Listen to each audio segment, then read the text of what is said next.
Throughout culture, violence has always been present within society. From politicians to concerned parents, many have pointed the fingers at violence in video games.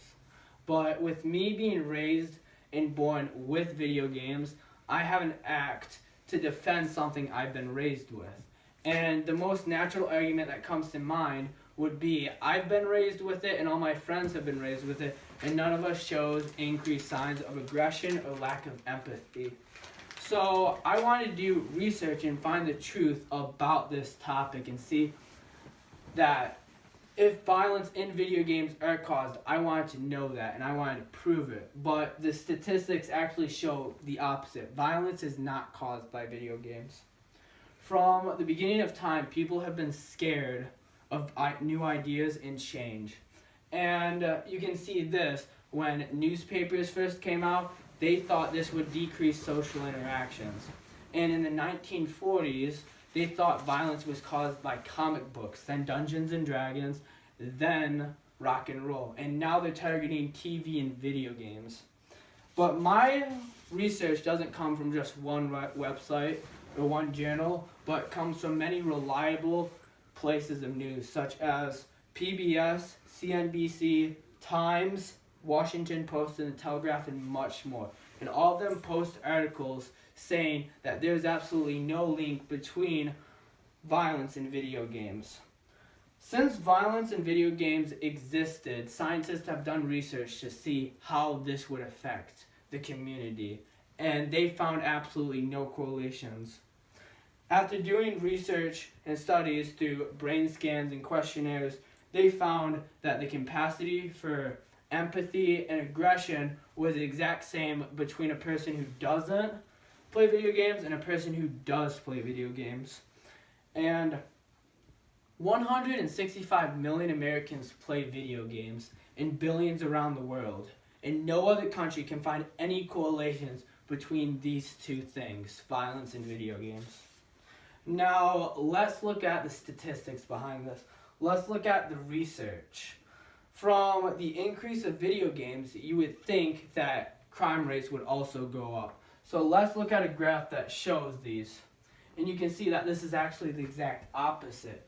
When in 2010 and 2011, stock prices were at their highest for video games, and video games that became the most influential, crime rate actually dropped at one of its ultimate lows. So you can see that there's absolutely no correlation between violence and video games, or else crime rate would have went up just as much when stock market went up.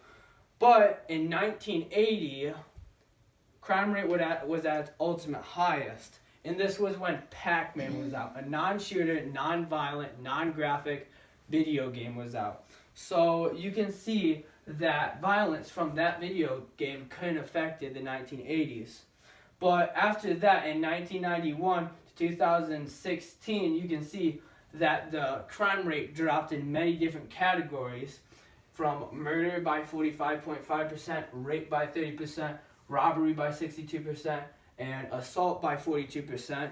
You can see that crime decreased during the time periods that video games were the most influential. But the other argument you could make would be, in the youth, is most affected by video games, so statistics would be different within youth. But you can see that this is actually the exact opposite. In youth, crime rates actually dropped 5 times when video games have became the most influential. And these were found by resources such as The Medium, The Incomplete History of Video Games, and 538, the U.S. murder rate. Now, one of the most controversial and talked about issues would be school shootings and the relationship between violence and video games with school shootings. And you can see that over 70% of high school students play video games. So a school shooter who plays video games would probably be pretty common. But this is actually the opposite if you dig a little bit deeper. You realize that only 20% of school shooters have any correlation with video games. And this is because school shooters have less of an interest in violent video games. Playing these games or normal 14s and school shooters don't look up to their peers and don't do what the normal teens do.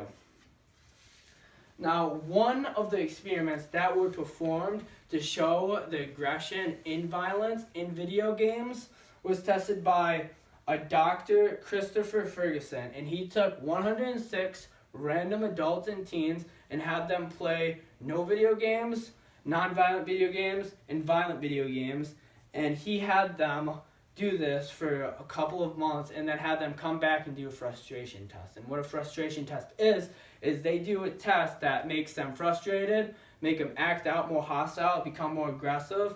And during these tests, they were actually found some stunning results. They showed that the people who had a history of violent video games actually tended to act less hostile and less aggressive. And this is because during playing violent video games, they're exposed to more frustrating events, making them more used to being frustrated.